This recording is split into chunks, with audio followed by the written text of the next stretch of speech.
There are a number of balloons in the market. Yeah, there are. So what is the ideal balloon that you look at, that these are the properties I want in a paclitaxel coated balloon that will give me the best result? Let me say what would an ideal balloon feel like and what it would do. So be clear, it's a paclitaxel coated balloon. The drug matters. The drug delivery device matters. How the drug is coated on the balloon matters, and how will it impregnate into the vessel wall matters. It also matters that the drug does not get lost in the transfer from its box into the patient and guiding catheter to the lesion. What is the future that you see for DCB angioplasty? I see it in the future is that it's definitely going to expand its usage in multiple directions. At the moment, I would say it constitutes 10% of our practice, perhaps 15% of our practice.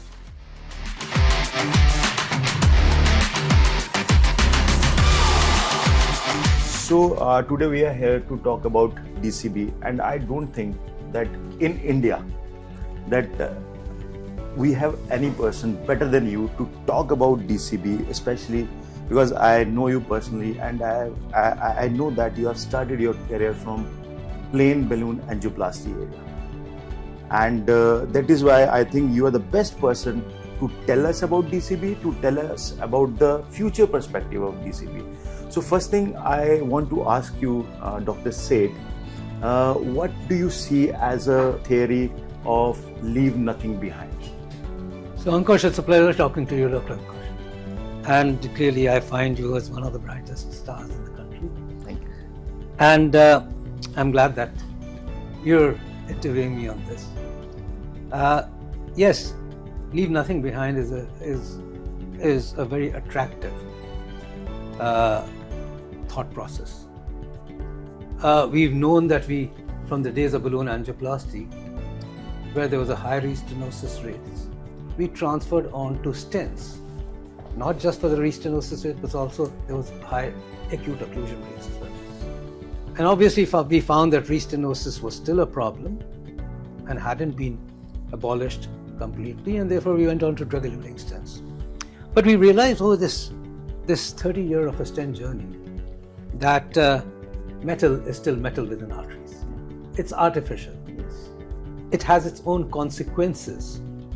And however good we may get at these metallic drug-eluting stents, we still have left something behind in the arteries which is artificial, which is unnatural, and which has an event rate of at least 2 to 3% a year as time goes on. So how would it be nice, it would be so good that if you could treat the coronary artery disease, these stenosis, with an agent which would prevent restenosis and be gone, and is not there. So I think the concept has been attractive. It's been a concept of the past, as you know very well, that we have bioresorbable scaffolds or bioresorbable stents with the same concept, that we implant them, they disappear over a period of time, they scaffold the artery, prevent thrombosis, prevent restenosis, and give you back a naturally healed artery which has nothing behind. And I think in more recent times, while the bioresorbable scaffolds had their own issues, this seems to be a safer and neater option. The drug-coated balloons seem to be safer and neater option for at least some of those difficult situations that where stents are not the best option or suboptimal options, should we say. So sir, I just heard you yesterday that beside all these points, you will have a preserved vasomotor function also of the native artery. That is what I heard from you. So tell me something about what are the subsets that you feel are ideal for DCB angioplasty. We must understand that this is a moving target. Earlier DCB, and DCB is around for quite a long time, I must say. Of course, the drug-eluting stents overpowered DCB into relatively niche device for years, which meant small vessels in-stent restenosis. But the use has gradually evolved, much more in recent times, having realized the deficiencies of a metallic implant. We've evolved and rapidly been evolving over the most recent years to a wider spectrum of patients, because we knew that for those spectrum of patients, stents have adverse outcomes. For example, we're talking about bifurcations with two stents being culoted, or whatever technique you use, we know that that has a higher event rate. And therefore, how would it be nice that if you could just use one stent in a bifurcation and do the other branch vessel with a drug-coated balloon? So that becomes a natural choice. Suboptimal stent results, maybe a better choice with drug-coated balloons. The long diffuse disease, we know that centimeters of length of metal is a bad thing. It's not a good thing. And yet drug-coated balloon would actually treat those vessels effectively without having the sequelae of long metallic stents. We also know diabetics have a higher restenosis. We therefore, perhaps drug-coated balloons is a better option for diabetics. Elderly people who are at high bleeding risk, we put multiple stents into them, they're obliged to take antiplatelets. They're obliged to take antiplatelets with a high risk of bleeding. On the other hand, if you could just limit the length of the stents, or limit stents, hybrid angioplasty, and do multiple lesions with just drug-coated balloons, you'll be able to limit metal inside coronary arteries in high bleeding risk patients.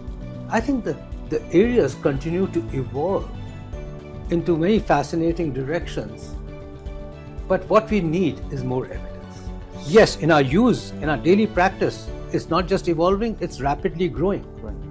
But we must remember that at the moment, while we look at those subsets of patients which don't do very well with stents, can we really evolve into replacing stents with drug-coated balloons? So here comes my evidence. Next question.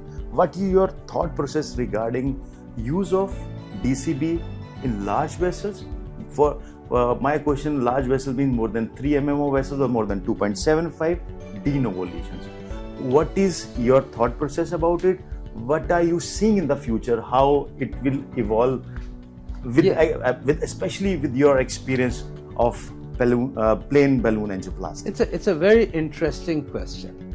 Large vessels usually subtend large areas of myocardium. And we need to have enough evidence if we're going to say that it's going to be as safe as stents. Effectiveness, restenosis in the future would only be subsequent. Yes. Remember why the stents came in. And stents came in because plain old balloon angioplasty in pre-1995 era was fraught not just with restenosis, but was fraught with acute complications, which meant abrupt closure of a vessel which looked beautiful by ballooning. At the time we used to do that angioplasty, but a day down the road, or even a few hours down the road, the vessel would have abrupt closure, thrombus formation, dissection, requiring reattempt at opening these vessels up. So acute occlusion is a clear phenomenon which we must not overlook, even with drug-coated balloons. And therefore, I think we need to take a step at a time. We need much more evidence for it to say that it is even as good as stents, because stents are safe. We just feel that they are maybe suboptimal in some subsets of patients and some lesion subsets, but otherwise they are clearly superior to anything which has actually any treatment of coronary artery disease at the moment, a transcatheter treatment which exists for coronary artery disease at the moment. So we therefore are quite clear, yes, in our evolving area, need to research a lot more in this direction, need to understand what are the endpoints of drug-coated balloon as a perfect result on the table, which would then translate into no acute occlusion, or very low rates of acute occlusion, and low restenosis in the long run. And we need to look for predictors of that. So more research, more science, and more trials are going to be needed in the coming years. But obviously, the light at the end of the tunnel is always getting a technique and a technology, which may be DCB, which may be others which may come over a period of time, would be how can we just leave the stent behind? Yeah. Behind means not behind in the artery, as we say, Yeah. behind us. Yes. Just look at a stent-free artery, a metal-free artery. So one thing always comes to my mind, like you rightly said, that the risk of abrupt closure in large vessel is there. We don't want to have a complication. Right. But one thing that comes to my mind again, and now in the present era, you have got a backup of DS, you have got a stent, you have got more potent antiplatelets, and you have got a imaging also. So do you think these things will add on to the success of DCB angioplasty? Absolutely agree. In fact, it's clear in my mind that the acute occlusions we used to see in the pre-stent era are not the same at the moment, even with the DCB that we use in our daily practice, which are long lesions which do dissect at the time. In fact, dissection is a part and parcel of a balloon angioplasty. But we see lot less acute closures even in vessels with plain balloon angioplasty followed by DCB. And the reason for that, of course, is very clear. We know how to do our jobs better. We also have good, potent antiplatelets, which therefore decrease acute closures. And we're clearly looking also at those subsets of patients and looking at what is the end result which would translate into low complication rates and good outcomes and low restenosis rates. So yes, you're right, absolutely, that imaging is one of the criterias which we all are looking at. We haven't defined it, I would say, whether it's physiology, whether it's post DCB physiology or post DCB imaging. We haven't yet defined it, but I'm sure that this is our all of us are working towards exactly this. We need to have criteria on the table to correlate with good outcomes, and I'm sure we're going to have those criteria in the next couple of years for us to define a much wider use of DCBs with safety. Of course, we've got a fallback option of stents all the time. Now and we have got that. Maybe we should keep that in mind. Yeah. But we also have to be safe the first time around. Yes. We don't want repeat procedures. So I think we need to work a lot more on that data. And one thing, if you can tell us that when you are planning your DCB angioplasty in any kind of lesion that you have decided to go for it, what is your angiographic endpoint?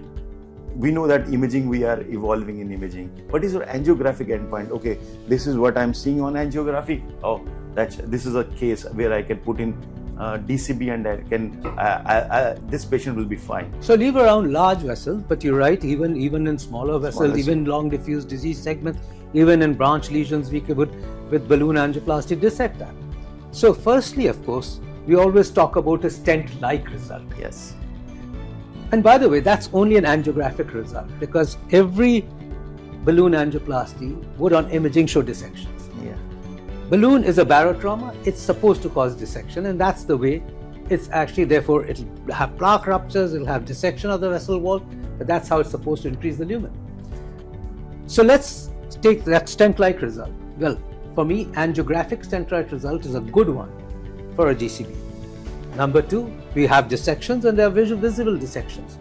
For me, non-occlusive dissections, non-contrast holding dissections, for me, are clearly a good one for drug-coated balloon. Any percentage stenosis you look at further? Yeah, but I mean, when I talk about stent-like result, yes, we're talking about less than 30%, less than 20% residual stenosis. Okay. And therefore, that obviously constitutes one aspect of it. We've got to have good TIMI-3 flow. So that's another important factor in my mind. And at the end of the day, I do watch that vessel for a bit while, say, doing other lesions and come back to look at it. For example, if I've done a DCB in the RCA and I'm now working on the LED, I would then come back at the end of the procedure to the RCA and just take another shot and say, oh, that looks nice. Right. Because if it does look nice, at least for the next 15 minutes, for me, that's not going to close up. That's not going to close up. And I think that the initial recoil is a very important factor in my mind. because we just shift the patients out the moment we do a DCB. But it's good sometimes because for me, many a times DCB forms a part of a multi-vessel angioplasty, and then one is able to do another vessel while looking at the vessel which has been just treated with balloon and DCB. One of the other points I'd like to make is, I think preparation of the lesion is an important part of DCB in my mind. When I talk about preparation, I actually do mean that it could be just plain balloon angioplasty or non-compliant balloon angioplasty. But I do really feel that devices like cutting balloons, other devices, and if you've got to do plaque modification by any other device of atherectomy, perhaps, and if that's followed by DCB, firstly that gives more predictable results with less of acute occlusions, and followed by DCB is probably a better and more effective option because it allows drugs to then go into the vessel wall exactly in the manner that you want to deliver it. I think that's great insight that you have given us. So now we know that what are the vessels that will do good with DCB, what are the vessels where we plan to go for research. Another question that is there in the mind of all the cardiologists, that which DCB to be used, it's paclitaxel or sirolimus. That's a very important question, and you have to give us some insight about it. If I am planning for DCB angioplasty, what should be my drug? So Dr. Ankush, you have asked a very important question. We've just been talking about drug-coated balloons so generically that it's almost like talking about drug-eluting stents. Drug-eluting stents, by the way, have grown in have grown immensely through research into being non-inferior to each other. Yeah. And they're similar. But DCB is not a generic drug. Drug-coated balloon, each one of them has different characteristics. We must remember that it's finally the drug, but the drug-coated balloon is a drug delivery device as well. Yes. So the drug matters. The drug delivery device matters. How the drug is coated on the balloon matters, and how will it impregnate into the vessel wall matters. It also matters that the drug does not get lost in the transfer from its box into the patient and guiding catheter to the lesion. And it also matters whether you can take the balloon out and put it back in again. Can you use it in more than, is there enough drug on it to be able to cover all that area? So there are numerous nuances, and each drug-coated balloon is different, but in terms of which drug, yes, the preference is clearly towards paclitaxel, and paclitaxel is been shown over years. In fact, the first drug-coated balloon was that, been shown over years to be more rapidly reaching the vessel wall and going through the vessel wall to be able to work faster and more predictably. Sirolimus has its challenges, and therefore my mind clearly favors paclitaxel. And beside your experience, your mind, we have what evidence that is tilted toward paclitaxel right now. So what do you think that the ideal balloon, paclitaxel coated balloon, that will suit best for the DCB angioplasty? So there are a number of balloons in the market. Yeah, there are. So what is the ideal balloon that you look at, that these are the properties I want in a paclitaxel coated balloon that will give me the best result? That's a good question. And let me say what would an ideal balloon feel like and what it would do. So be clear, it's a paclitaxel coated balloon. It has to be very deliverable and go to where we want it, and that's usually because many of these can be long balloons. Should be able to cross across anatomies, tortuous anatomies, calcific anatomies, should be able to be delivered to the site easily. It should have such a coating of the drug that during its passage from the guiding catheter into tortuous and difficult anatomies to reach where it does, it should not lose any drug. Finally, if it has to be withdrawn for any reason, It can be reinserted back without losing any drug. It should be able to deliver the drug rapidly and predictably into the vessel wall.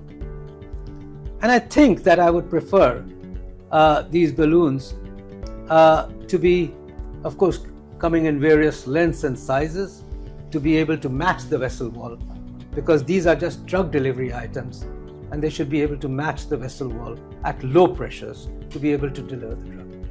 I think that's the perfect, sight, and that is a perfect, vision that you have, that you have got a balloon and there is no drug loss during delivery. It's working where it is required. Right. And second thing, that's great that for some reason you have to take out the balloon. We have not lost the Drug. So three things are clear right now. What are the vessels that we can treat with DCB balloon? Second, the drug. That drug is paclitaxel. Yes. Evidence is in favor. Absolutely. And our past experience is in favor. Yes. And it's been there for a long period of time. And therefore we know by just the fact that there's enough science and research done on it to show that it's evidence-based. And third thing that you have told us is the ideal balloon scenario. My last question to you is, what is the future that you see for DCB angioplasty? Like, I feel that, it's great that if I'm treating my patients with coronary artery disease without any stent placement. Right. That comes to my mind. That's very fascinating. But with your experience, 40 years of experience, what is the future of DCB angioplasty you anticipate in coming future?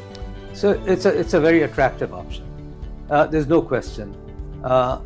We had bioresorbable scaffolds as very attractive option. There's a lot of science and research still going on in numerous scaffolds or stents which would dissolve over a period of time. So let's not discount that completely. That arena is still an open arena where science and research is continuing to develop. And then the next, the parallel path is the drug-coated balloons. The way I see it in the future is that it's definitely going to expand its usage in multiple directions. At the moment, I would say it constitutes 10% of our practice, perhaps 15% of our practice. But this is going to definitely increase. Stents would never be out. Metallic stents would always remain for multiple reasons as a proven technology, even if DCB shows itself to continue to be non-inferior. In the future will have to show itself to be non-inferior to stents in expansion of its growth. And that is what we have to look at. That's what we have to research on. Like I said, why is it 15% or 10% or 15%? Only because that's where stents are not as good. Those are the lesion patient subsets where we believe that the stents still give suboptimal results, and we say perhaps DCB is a better alternative. And there's another subgroup of patients where we say stents could actually be and antiplatelet, permanent antiplatelet therapy with stents could actually be disadvantageous to certain patients, like high bleeding risk, like patients requiring a bypass, any form of non-cardiac surgeries, bleeders, elderlies, where we say DCB could really be a great option. So let's move on to the next step. And next step would be expansion of this. I do believe in times to come that it may continue to grow in our hands to 20, 30, 40% of the patients, but for that robust evidence of non-inferiority to stents would have to come through to expand it to the stent arena. Yeah. Okay, to expand it to the stent arena where we know stents work good. And if you go to expand into that arena, then we'll have robust trials which have to be randomized, core lab, prospective, and perhaps they will never show superiority. They will need to show non-inferiority stents, not in just the immediate in-hospital term, but at least for a couple of years. Because beyond that, of course, if there is no implant, then one wants to see the benefits or superiority to stents.